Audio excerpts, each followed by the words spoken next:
So for those of you that missed Tuesday's lesson, which was bases of power and influencing others, I'll go ahead and go over the key points of the slide deck and the student readings for you to use on your own time.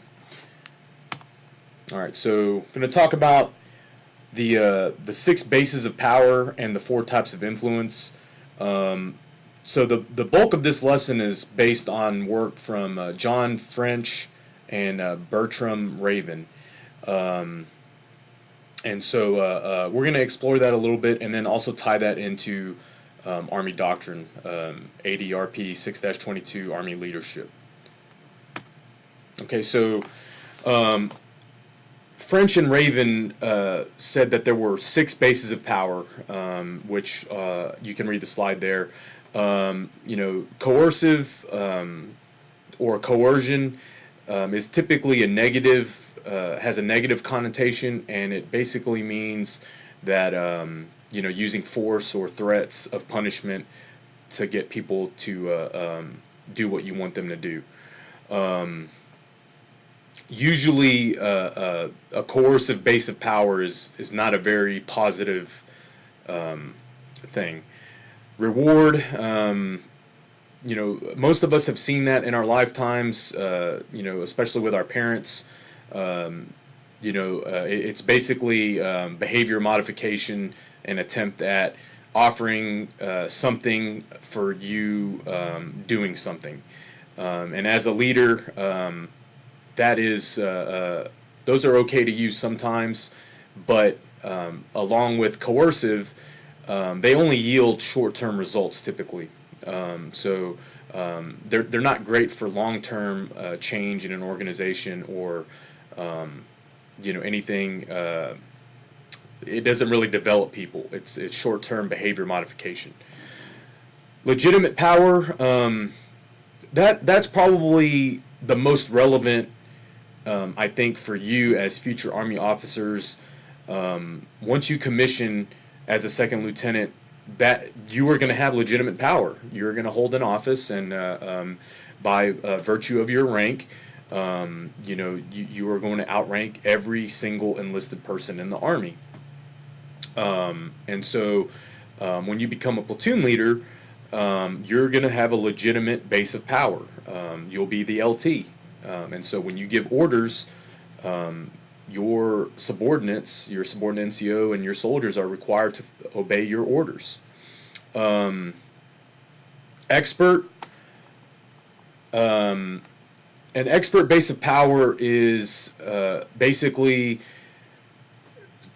you have so much knowledge and experience that even someone who may be in a legitimate position of power or has a legitimate base of power, they may defer to the expert, and so the expert base of power is a very real thing in the Army. And the best example I can give you that you will probably experience firsthand will be your first platoon sergeant. So you will have quite a bit of knowledge from most of you that have done 4 years of military science classes plus advanced camp, and then BOLIC. You'll have received several years of military Army education. Your platoon sergeant, however, will have had those same years in experience as well as professional military education. So oftentimes, platoon leaders will at a minimum consult their platoon sergeant before making a decision, and that's something you should strongly consider. You'll know the competence of your platoon sergeant pretty quickly, upon meeting him or her. Ultimately, all decisions are yours to make, and you are ultimately responsible. But a lot of times, let's say if something goes wrong in a platoon, they not only hold the platoon leader accountable, they will also hold the platoon sergeant accountable. I've seen several examples of platoon sergeants being reprimanded right alongside a lieutenant because I guess the thinking is the platoon sergeant should know better. So don't underestimate the expert base of power. A referent base of power is basically your soldiers want to be like you, and you achieve that by leading by personal example. Um, so obviously that's a goal. You've always heard lead by example, and that is something you should definitely strive to do. However, a referent base of power is also a pretty real thing, and you will often see this in your peers. There will be some peers that you respect, and they don't have a legitimate base of power over you because you may be the same rank or in the same position, but they cause you to do things differently because you respect them and you want to be like them. So they do have a base of power over you in a way, and so you should want to provide that for your soldiers as well. And then informational, I believe Raven kind of added that one as a sixth base of power. And the best way I can explain that is someone who uses an informational base of power. Let's use the negative example of um, I have all the information. So if I'm the leader and I have all of the information, um, you can't function in your job without me being there. And so, that's the best way I can think of to explain the informational base of power. So if the boss doesn't show up to work and no one else knows what needs to be done in that day, they're just going to sit around, twiddling their thumbs.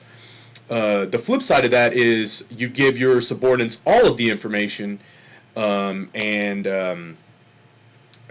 they are able to function without you being there. And so your base of power is kind of flipped in that you've given your subordinates all of the information, and they don't necessarily need you to be there, other than to provide maybe some oversight or supervision.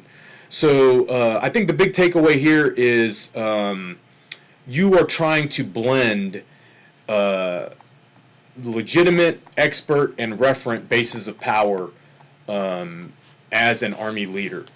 I think there are some takeaways there for the coercive, reward, and informational, but for the most part, me personally, I blend legitimate, expert, and referent bases of power, and have in my prior experience as an Army leader. Um, okay, and then these are the types of influence. So controlling is pretty much the definition. Micromanagement. Not It doesn't tend to really have a positive connotation. The word control.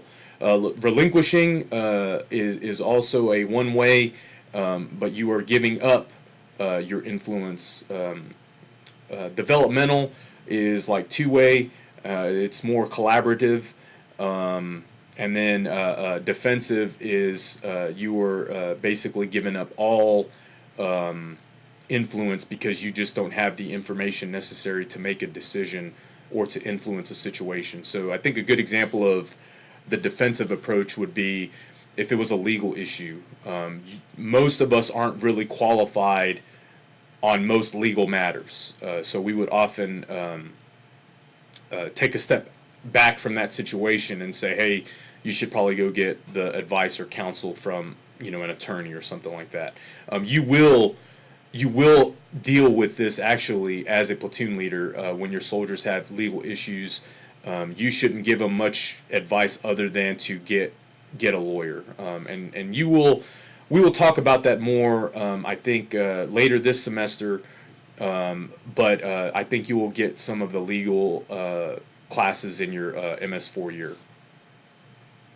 All right, so that's pretty much the slide deck, what I'll talk about in the slide deck. And then we'll go over the student readings just real quick. This is the first one, and this is a article that you can see him there, French and Raven wrote about the bases of power. And read this on your own time. It does a pretty good job of explaining from an analytical standpoint, the bases of power. And so they actually used the research method of a person being P, and then the social agent, which is a person, role, norm, group, or a part of a group. And so they did some research here, but don't really get too tied up with that because the bases of power are pretty self-explanatory. I went ahead and highlighted them here, and we talked about them in the slide. So there's reward, coercive, legitimate,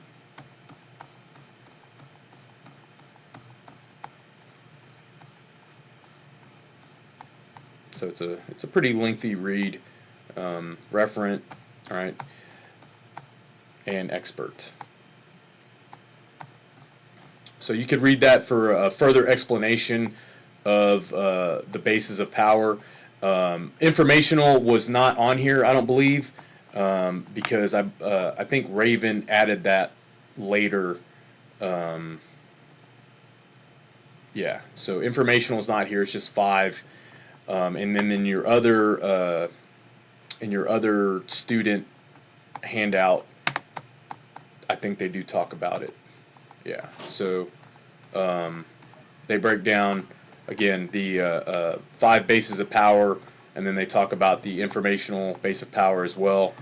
There's also the 4 influence approaches of controlling, relinquishing, developmental, and defensive. So let's look at the doctrine real quickly, so you can kind of see that there is a doctrinal basis for it. So right here, there's the definition of leadership, and it's a process of influencing people by providing purpose, direction, and motivation to accomplish the mission and improve the organization. So let's focus on the word influence. And if you go down to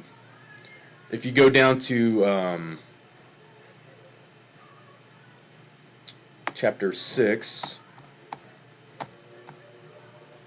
it really breaks down influence and blends it kind of with the bases of power. The doctrine uses some different words, but it is essentially the same stuff. So, for example, pressure. Pressure is applied when leaders use explicit demands to achieve compliance. So, what does that sound like to you?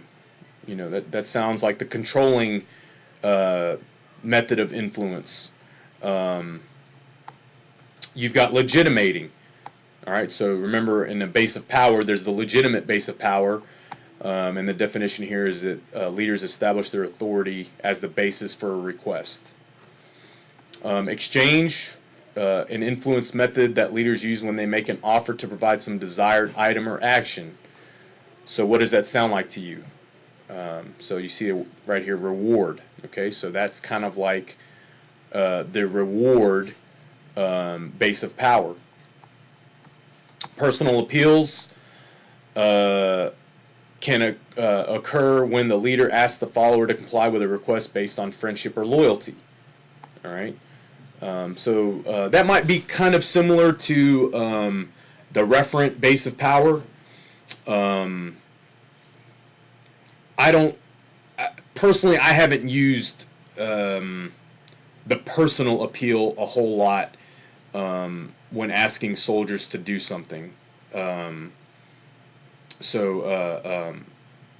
may have application in civilian sectors where the relationships aren't as clearly defined, but your relationship with your subordinates is going to be a pretty professional, straightforward relationship. So the personal appeal may be on a case-by-case basis, and then collaboration, when the leader cooperates in providing assistance or resources. So, to me that sounds kind of like the developmental influence. Rational persuasion, provide evidence, logical arguments, or explanations showing how a request is relevant to the goal. And then apprising. Basically, you're going to explain how they're going to be benefited by doing something. You have inspirational appeals as well as participation. So go ahead and view this stuff in your own time, and I'll see you in class.